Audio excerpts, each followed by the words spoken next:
ሰላም የቻናል ቢስብ ተከታታዮች ስለ ቲፒኤፍ የወጣ መረጃ አለ እሱን እንመለከታለን። ከዛ በፊት በሰፊው ከምንመለከተው ስለ ጠቅላይ ሚኒስትር ዶክተር አብይ ነው።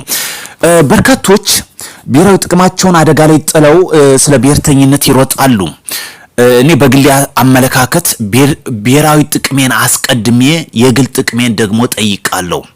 ላብነት ያህል በተለይ የብሔራዊ ጥቅማችን የጀርባ አጥንት ከሆነው የቀይ ባህር አክሰስና የወደብ ጉዳይ እነዚህ ጉዳዮች እውን ከሆኑ በኋላ ሌላ ጥያቄን ከጠቅላይ ሚኒስትሩ ላነሳ እችላለሁኝ። ብሔራዊ ጥቅም ማለት የህዝብ ጥቅም ነው፣ የሀገር ጥቅም ነው፣ ያንድ ጎጥ ጥቅም ብቻ አይደለም። ጠቅላይ ሚኒስትሩ ተራማጅ መሪ ናቸው። ይሄን ያሉበት ምክንያት በዓለም አቀፍ ደረጃ የኖቤል ሽልማት የተሸለመበት ዝም ብለው ዱብዳ አይደለም። ጥናት ተደርጎበት ስለ ጠቅላይ ሚኒስትሩ በበርካታ ማስረጃዎች ከተጠና በኋላ ነው አሸናፊ የሆነበት። ይህን ዓለም ሊፍቀው ያልቻለውን እናንተ ጠባብ የፖለቲከኛ ሽኩቻ ወይም የፖለቲከኛ ትርፍ ተጠቃሚዎች የምታገኙት የምታጠላሉት እንጂ ዓለም የመሰከረለት ጉዳይ ነው። ጽንፍ ዘን የምንቀሳቀስ የሸኔፋን ነው የህወሓት የምትሉት አትጠቅሙም፣ ባጭሩ አታስፈልጉም። ጠቅላይ ሚኒስትሩ ከሰራቸው በእነዚህ 7 ዓመት በርካቶች እኮ ራሱ ስራዎች እየመሰክራሉ።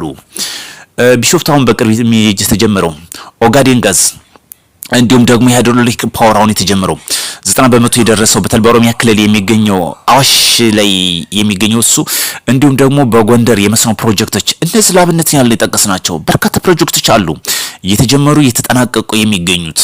ስለዚህ ለመተቸት ጊዜ አትስጡ፣ ለስራ ጊዜ ስጡ። አንድ ነገር እናነሳለን። ጠቅላይ ሚኒስትሩ ለምሳሌ የማንቀበልበት በግሌ ቢኖር ቅድሚያ ለብሔራዊ ጥቅም የምሰጠው ብሔራዊ ጥቅም ከተከበረ በኋላ ጠቅላይ ሚኒስትሩን መተቸት ወይም ደግሞ የብልጽግና ፓርቲ የሚባለውን ለመቃወም ሞራል ሊኖር ይችላል። ብሔራዊ ጥቅም ለምሳሌ ከሚያስከብሩት የወደብ ጉዳይ ያስፈልገናል። ይሄ የማያወላዳ አቋም ነው፣ ግድን የሚያስፈልግ ነው። ዛሬ ጫካ ቁጭ ብለው አንድ ራዕይ የላቸውም እኮ አንድ ሐሳብም የላቸውም። ብቻ ጦርነት ዘመተብን ነው የሚሉት። ጦርነት ያዘመተ ማን ነው? እስኪ ቆም ብለን መላጩን የሳበው ማን ነው? የሀገር መከላከያ ሰራዊት ወደ አማራ ክልል ሳይዘምት ይሄ መላጭ የሳበው ማን ነው? ራሳቸው አፈንድተው ራሳቸው ይጮሃሉ። ይሄ ነው የሆነ ያለበት። በአማራ ክልል ጦርነትን አዘምተው ራሳቸው መልሰው ይጮህ ይገኙበታል። ስለዚህ ይሄ መቼም ቢሆን የማያዛልቅ ነው። ደግሞ መንግስት በከፍተኛ ሁኔታ እየተንቀሳቀሰ ነው፣ በከፍተኛ ፍጥነት እየሄደ ነው። አብራችሁ ለመከተል የምትፈልጉ ከሆነ ነፍስ ዘግዝቃችሁ ለልማት ራሳችሁን አዘጋጁ። እኔ ባንድ ነገር ከምሻው ነገር ዛሬ 7 ዓመት አስቆጥረናል። የዛሬ 7 ዓመት ኢትዮጵያ የት እንደምትደርስ ነው ማየት እንፈልገው። እጅግ መልቲ ዳይሬክሽን በብዙ አቅጣጫ የአገሪቱ ኢኮኖሚ የሚነቃቃበት ጊዜ ነው። እነዚህ ምልበት አሁን ዋነኛ የኢኮኖሚ የጀርባ አጥንት ከሆኑት የመዳበሪያ ፋብሪካ ይጠናቀቃል። የአየር ማረፊያው የቢሾፍቱ ፕሮጀክት ይጠናቀቃል። በተለይ የመዳበሪያ ፋብሪካው ሲጠናቀቅ ከሀገራችን አልፎ ኤክስፖርት የሚደረግበት ነው። ሀገራችን 80% የሚሆነው የኢኮኖሚዋ ከያዘው የግብርና ነው። በዚህ ደግሞ ፈጣሪ የሰጣት የታደለች ሀገር ነች። በግብርናው ዘርፍ በኢንዱስትሪው በብዙ ነገር ማደግ ትችላለች። አየሩ ተመቻች ነው። ከፍተኛ የሆነ የአግሪካልቸር አቅም አላት። ግን ተላላኪነታችሁ እስከመቼ ነው? አይደብራችሁም? እንዴ ሌላውን ተሆነ ይደብራችሁ፣ የምር ይደብራችሁ። ሐሳብ የላችሁ፣ አላማ የላችሁ፣ እቅድ የላችሁ። 4 ኪሎ ጄኖሳይድ ተፈጸመብን። እቺ ብቻ ነች ከበሮን እየመታችሁ የምታስጮሁት። ይሄ አያዛልቃችሁም፣ በፍጹም አያዛልቃችሁም። ባንድ ሰፈር ወይም ባንዲት ጎጥ ላይ ታስጮሁና ብልጽግና አለቀለታ እንዳይመስላችሁ፣ አትሸወዱ። ይሄ ማዳናገሪያ ዜናችሁ ወንዝ አያሻግርም። ሀገራችን የሚያስፈልጋት ልማት፣ ሰላም ብቻ ነው። ጠቅላይ ሚኒስትሩ ለመተቸት ሞራል ራሱ መኖር በራሱ በጣም ይገርምኛል። ሐሳብ ካላችሁ ንገሩን፣ ሐሳብ ካላችሁ አምጦ ወደፊት ፎርዋርድ አድርጉ። ህዝብን የሚጠቅም የሚያሻግር ቲፒኤፍ በተለይ በአፋር በኩል በትንሹ ጀመረ። ዛሬ ወደ መሀል ትግሬ እየተንቀሳቀሰ ይገኛል።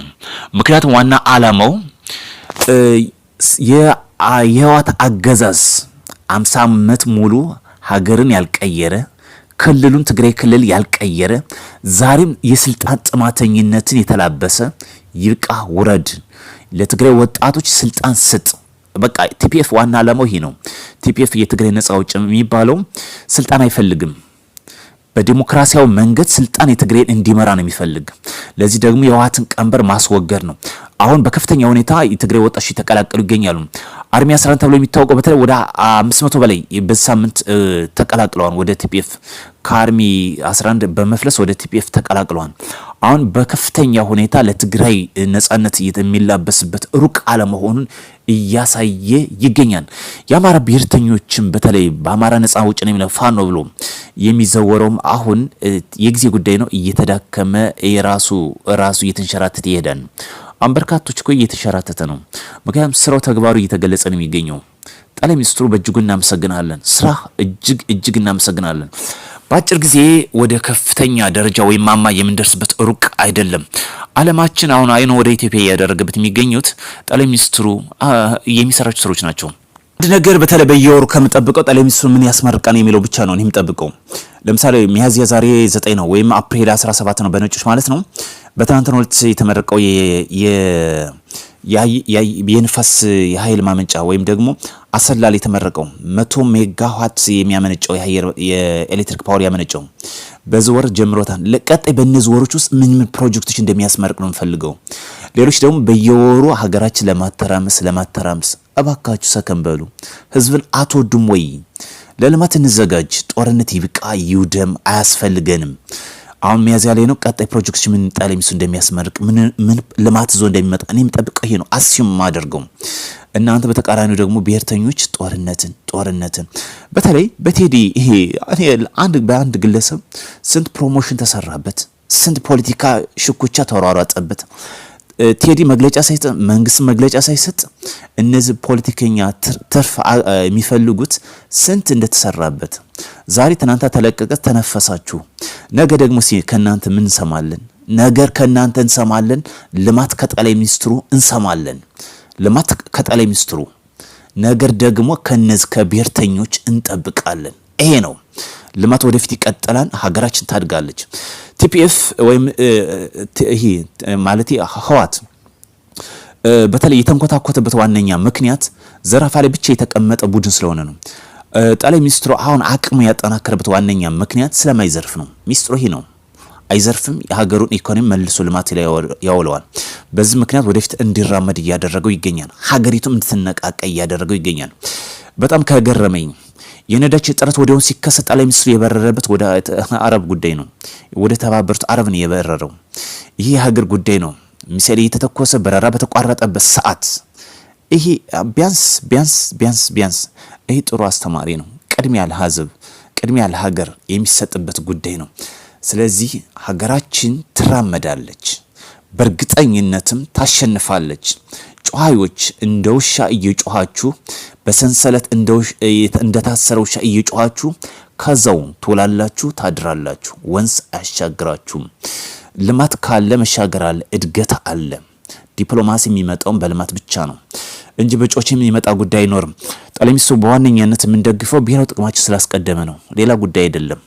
መጀመሪያ ብሔራዊ ጥቅማችን ይከበር። የሀሳብ ልዩነት ሁሌም አለ፣ ይቀጥላልም። ብሔራዊ ጥቅማችን እስካለ ድረስ ቅድሚያ እንሰጣለን። ጽንፈኝነት ይውደም። መላ ኢትዮጵያውያን ለሰላማችን ዘብ እንቁም። ጦር አይጠቅምም።